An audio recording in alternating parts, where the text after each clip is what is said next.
what's going on around here? Who called us? Hey, who are you? I'm the butler, officer. Mrs. Tangrove's body's in there. There. Shot once, eh? Hey, what do you know about this? I was in the rear of the house, and suddenly there was the sound of a shot. I rushed in here. She was lying there. I called the police department. Didn't see anybody around? No prowlers? I noticed no one, sir. I was in the pantry cleaning some silver. Where's the phone? I'll have to get homicide out here. There's a phone in the hall. This way, sir. I can't imagine who'd do a thing like this, sir. Hold it. What is wrong? That young fella standing out on the lawn. He belongs around here?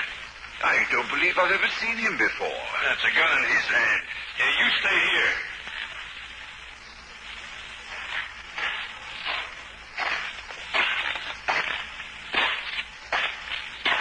All right, fella, drop the gun. Drop the gun, I said. That's better. Being fired, too. Stick out your mitts, fella. Now, what's your name? Hey, what's the matter with you? I don't know. How do you like that? The kid passed out cold. This is Steve Granger, private detective, with a story about a dead woman and a dumb kid. A sweet little frame for murderers you ever saw, during which bullets fanned the breeze and I fanned the sidewalk. In just a moment, I'll take you back to one of my most interesting cases.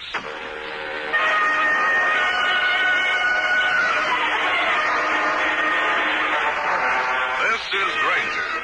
I was seated at the desk in my office, eyeing a letter I just received from a would-be client who wasn't going to be, because I don't fool with divorce cases. I looked up to greet another one, a girl in the mid-20s with every possible asset. Beautiful figure, glorious hair, lovely clothes, and a voice like this. Mr. Granger, I want you to clear my brother of a murder charge. Murder? I'm Irene Polly. My brother Ronald is under arrest. Wait a second, Mr. Polly. This is the story in the morning paper? Yes. A woman was found dead in a living room. Safe had been looted. There's $30,000 in jewels. Your brother was found standing on the lawn outside. The gun he had in his hand proved to be the murder weapon. I know it looks bad, Mr. Granger. Looks worse than just bad. I don't know what I can do for you in a case like this. Please, Mr. Granger, just go down and listen to what Ronald has to say. Please. All right, if you wish. I'll drop in and see my friend Lieutenant Jake Rankin. Well, Gumshoe, what's on your alleged mind today? A lot of things, Lieutenant. Mainly a boy named Ronald Polly. Mr. Granger, you are batting that skull of yours against a closed case. We've got Ronald Polly and got him but good. Just the same. How about letting me talk with him, huh? That might be a very smart idea. You could help the department out. Oh? The kid won't admit shooting the Tangrove woman. And moreover, he won't name his accomplice. The one who must have got away with the jewelry. In other words, your case might not be as strong as you intimated to the paper. We intimated nothing. We merely told the newsmen exactly what we found. Now, watch your temperature there. Forget my temperature. Now, come on. How about playing along with us? Why not? Now, did you know that the Powley kid's got a police record? No, I didn't. He and a couple of his high school pals formed a car-stripping gang. We caught them. They were convicted. Was he sent up? No.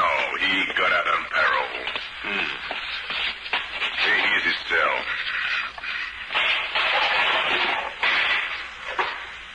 Okay, you can have 10 minutes. Right.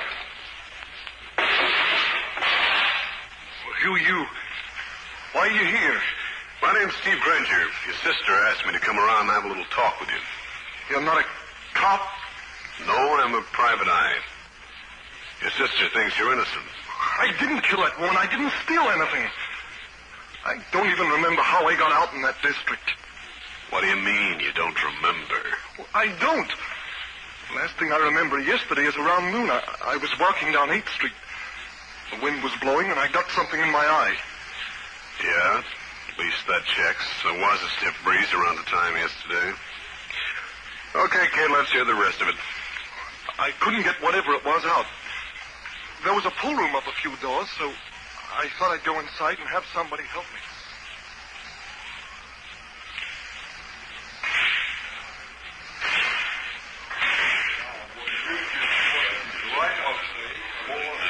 Say, mister. What is it? Well, I got something in my eye. Wonder if you'd use my handkerchief and get it out. Let me see your eye. A cinder. But embedded pretty deeply. Suppose I'd better see a doctor. Suppose you come over to my place. I have a soothing lotion that we can use. It will remove the cinder also. Well, gee, I don't want you to go to any trouble, mister. No trouble at all, my boy.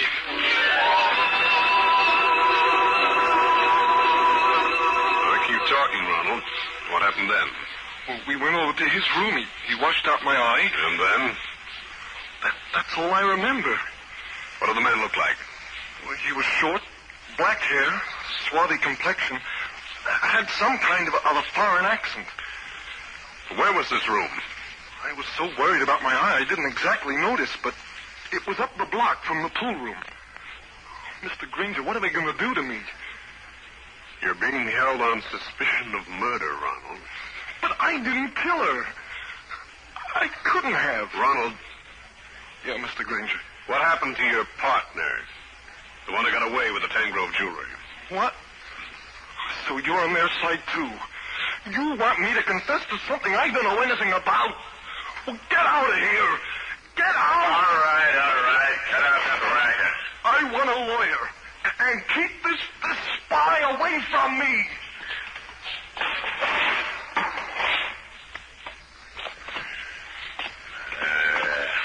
You didn't find out anything? Not any more than you did. 10 to 1, he's covering up for an accomplice. But we'll find him, don't worry. One thing you can give me, Jake. What? The names of the two kids who were in that car stripping racket with the Powley boy. Lieutenant Rankin got into the files, broke out the names of the two other boys, and waved me out of his office, muttering something about insane private eyes who didn't know an open and shut case when they saw one. On the way out, I had a sudden idea. Hello? Afternoon, Herald? Let me speak with Cal Hendricks, please. Oh, Cal, this is Steve Granger. One little news break. All right. Don't take a fit. I'm working on the Tangrove murder. Yeah, for the Powley boy. His sister hired me. Guilty? I should say not, Cal. In just a couple of hours, I'll have a startling disclosure. Sure, you can print that. Call you later in the day. I'll continue with this interesting story in a minute. When you get a new...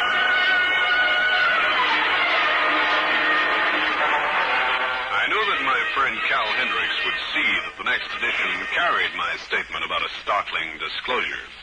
I hoped it'd smoke out the real killer, if there was a real killer besides Ronald Powley. I hung around till the paper came out with the story, read through it, and decided to go into action. My first port of call would be the pool room Ronald Powley mentioned down on 8th Street. I walked in, looking for a dark, swarthy man who might answer Ronald Powley's description. There was none. I picked out one big fellow as the man of whom to ask questions. What do you want? Just a little information. You got the wrong address, pal. This is a pool room, not Grand Central Station. I'm looking for a man. Short, black hair, dark complexion. I don't know nobody like that. Neither does anybody else around here. What about a couple of kids who were supposed to hang around here? Billy Hanlon, Pete Brown. Look, pal, nobody here knows anything. Besides, we don't go for snoops. You a cop? I could be mixed up in the Tangrove thing. But you're not a cop. Not exactly. Okay. Now, I'll tell you something. Walk to that door and turn right. There's a subway station on the next corner. take the uptown train and you'll be real well off. Don't give me that. Hold it. Your mouth, I mean. Just the same, I don't... Hey, boys, we got a smart guy here. He thinks he doesn't want to take a walk. What do you say, huh? Okay, I can take a hit. I walked to the door, feeling that my head would be the recipient of a half-dozen pool cues if I hung around any longer. Not that I'm a coward, but I've only got one skull, and I want it to last me a long time. I walked up the street, hoping by instinct to find out in which building the mysterious stranger lived. This was a corner apartment house. I bent over the mailboxes, trying to get the name of the manager, when I felt the gun in my back. Let's take a little walk, pal. Where to? That car right there. In the back.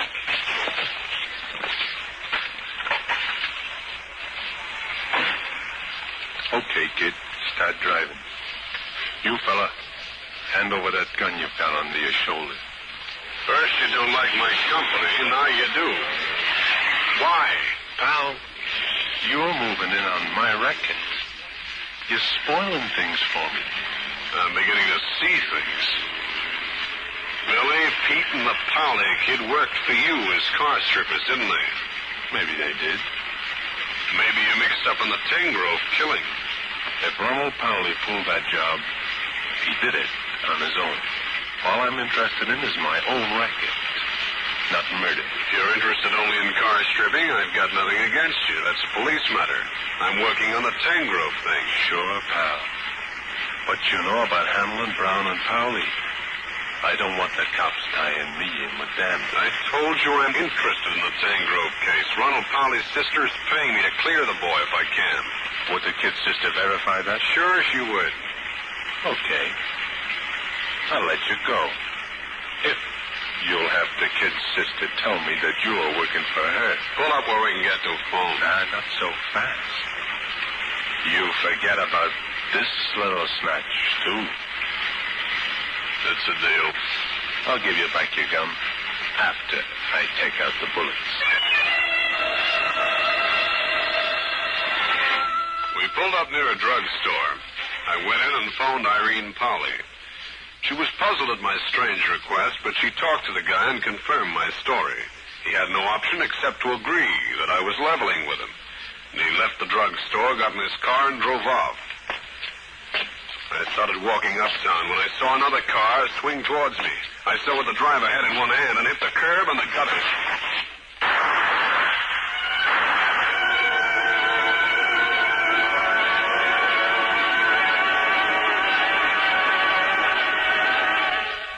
The bullets whizzed past my ears and the car screeched out of sight, but not before I'd noticed the make of the car. No number because the license plate had been removed. Obviously, I was getting too close to somebody for that somebody's comfort. But the jackpot question was, somebody who? In just a moment, I'll bring you the climax of the case.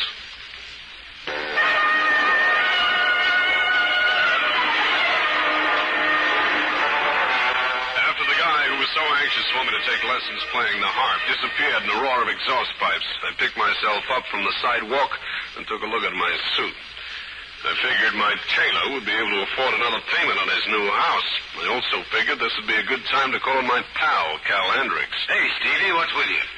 Sore knees, torn suit, buzzing in the head, and incipient heart failure. Any more questions, Doctor? All right. Take it easy. Somebody just took a pot shot at me from a moving car. I got the make, but not the license number. Well, to my honest truth like you, that suggests a stolen car.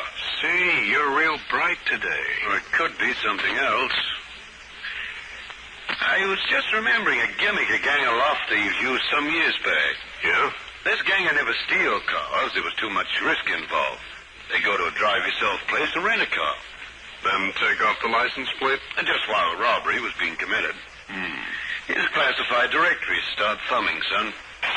Granger, I want to have a couple of words with you. Well, Lieutenant Rankin in person, the honest man's friend. Granger, I figured to be here with this apology from newsman. What's the matter, Jake? Look at this story in the paper. Did you give out a statement like that? It could be possible. What is this startling discovery? Are you withholding evidence in a murder case? It occurs to me, Lieutenant, that Steve is tossing around a little string, hoping to catch something. Is that true, Granger? Uh-huh. I hope the commissioner believes it, because it's even hard for me to. Lieutenant Rankin stomped off in surly fashion, and I started calling rental services. I asked about a certain make of car. It was slow, tedious work. Finally, I had a list of people who'd rented cars of that particular make the last day or so. I thanked Cal for the suggestion and went out to the Tengrove home. Yes, sir. My name is Granger. I'd like to speak with Mr. Tengrove. I'm sorry, sir, but Mr. Tengrove is not at home. I see. You the butler? Yes, sir. You found Mrs. Tengrove's body, didn't you? Yes, sir.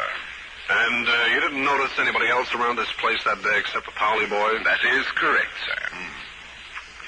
I got a list of names here. I wonder if you'd go over it and tell me if you'd recognize any one of them. I'd be glad to, sir. Okay. Here, take a look. Robert French, James Curtis, Richard Dullen, Denon Vashley. I know him, sir. Who? Denon Vashley. He'd been treating Mrs. Tengrove. Is he a doctor? I believe, sir, he refers to himself as an occult therapist. What in the world is that? Well, I'm not quite certain, sir. It's some sort of mental treatment. Do you have his address? Of course, sir. Would you like it? I certainly would.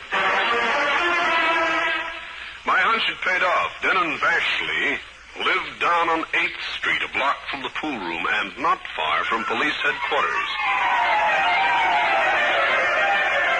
This would be another good time to see Lieutenant Rankin at his place of business.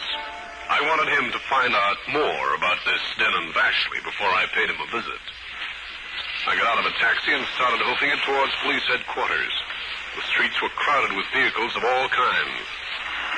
I turned around just in time to catch a look at a fast-moving car. I hit the dirt like a baseball player sliding at a third base.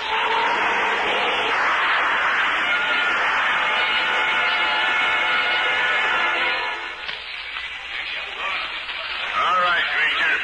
Get up out of the gutter. Thank you, Lieutenant. Nice of you to pop along just now. I got a prowl car chasing the man who shot at you. We'll find him, don't worry. I hope you do, Lieutenant, because I'm beginning to think he's the man who really killed Mrs. Tengrove. Doc, stop dreaming up things. Once and for all, I've got proof that Ronald Powley killed Miss Tengrove. Lab made a paraffin test on Ronald Powley's hands. It definitely proves that he fired the gun. Now, will you forget about the case? No, and for obvious reasons, Lieutenant. I've been shot at twice. It couldn't have been Ronald Powley because he's locked up. That doesn't mean a thing. I think it does. You haven't found the stolen jewelry either. Well, we're working on it. Look, Jake, do me 2 small favors, will you? Favors, huh? When you start talking like that, it usually means that I wind up with a worse headache than I got normally. What do you want? Check a guy named Denon Vashley. He's an occult therapist. That's a new one for the books. He lives at this address over on 8th Street. Find out just what an occult therapist does. And what else? Let me talk to Ronald Powley again.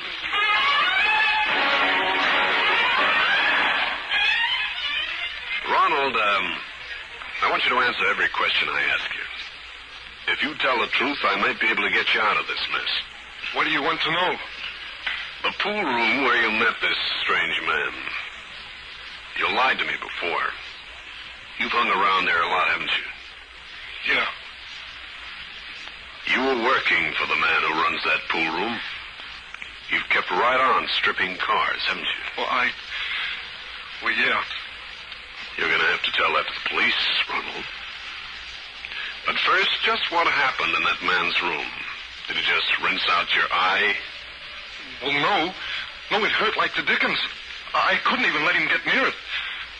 So he said he'd give me a shot of some kind. In the arm. That's all you remember? Yeah, that's all.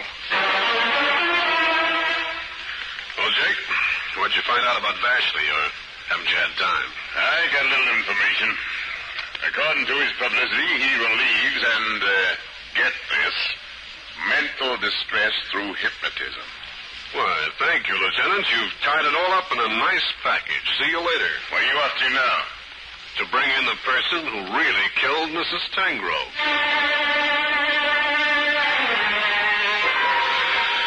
Rankin started fuming about my actions, but at last, and very grudgingly, gave me Denon Vashley's office address. I didn't go there first.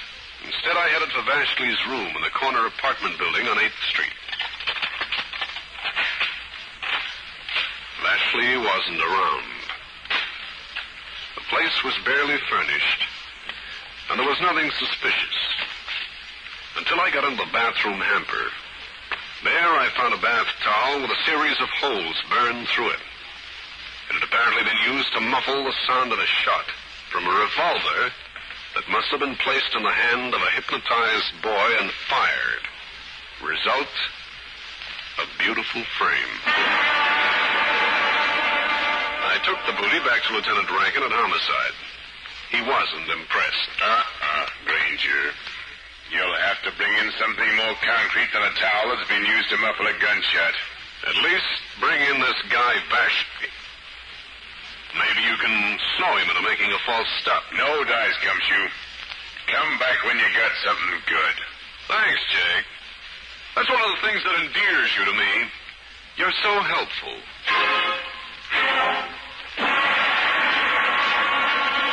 I left the lieutenant's office and headed for a phone booth.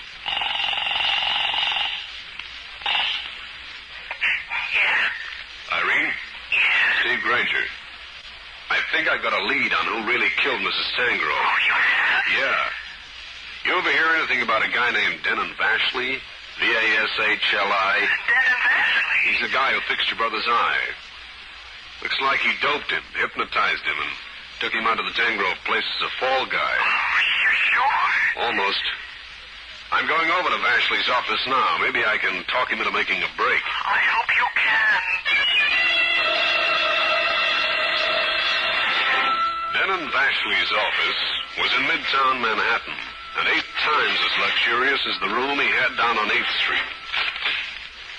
This was the anteroom, but no secretary graced the blonde maple desk. I looked a little farther and saw a man who must have been Vashley seated at another desk in the main office. He was just finishing a phone conversation. Very well. Thank you for calling. Yes, I should see you soon. Very soon. Oh, you wish to see me? I am Denon Vashley. Glad to meet you. Come in. Close the door. Sure. Now, Mr. Granger, put up your hands. Please don't make a motion towards your gun. You know me, huh? I have been very aware of you for some time. You're the guy who shot at me from the moving car a couple of times. You have saved me the trouble of looking you up again. Don't move. My guess must have been close to the truth. You hypnotized the Powley boy, huh? I don't mind telling you at all. I did. You put the gun in the boy's hand, fired it into the towel. Then you took him to the Tangrove home, killed the old girl with the same gun, took the jewelry, got the gun back in the boy's hand, and scrammed. Again, I don't mind telling you, naturally. Nice work. It took weeks of planning. First, to get the combination of the safe. Second, to find a suitable sucker, shall we call Ronald Powley. Uh-huh. Third, to put the plan into operation. You, Mr. Granger, came as an anticlimax. However, I have a plan for you, too. Please do not move. I have a needle here, all prepared for you. I'm going to sleep, too, huh? Yes, and I hope your dreams are pleasant.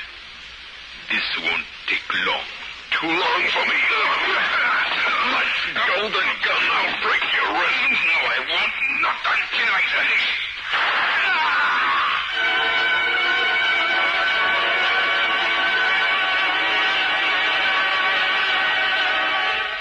Well, friends, that's the story. I'll be back to wrap up the case in just a minute.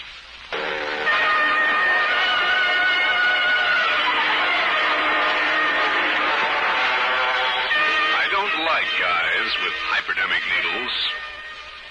And I grabbed for Denon Vashley's gun hand. The gun went off, and the fake doctor fell with a bullet in his chest. I phoned for an ambulance and Lieutenant Rankin. Then we searched for the Tangrove jewelry. It was not around, and Vashley wasn't in a talking mood. I suddenly remembered something and took the lieutenant with me on an errand. Only I went in alone. Granger, have you found out that Denton Bashley did the killing? I did. My brother, he's going free. He is. Oh, how can I ever thank you? By handing over the $30,000 worth of jewels, Irene. What? You were in the steal with Bashley. You framed your own brother into the shadow of the death chair. You're insane. Baby. Bashley had just hung up the phone when I walked into his place. You had called him, warned him about me. You were the only person who knew where I was going. You hoped I'd get rid of him so you could keep the loot. Prove it. And Bashley will, when he recovers. He'll spot reams about you. Put up your hands. With pleasure. That's kind of a determined-looking revolver. Move to one side. I'm leaving. Okay. Let go of me. Don't mention it. You. No, Miss Holly, no language, please. Not that I mind, but the lieutenant just hates it. Steve Granger again. You just heard one of the most interesting cases in my files. And I'll have another one for you. So be around next time.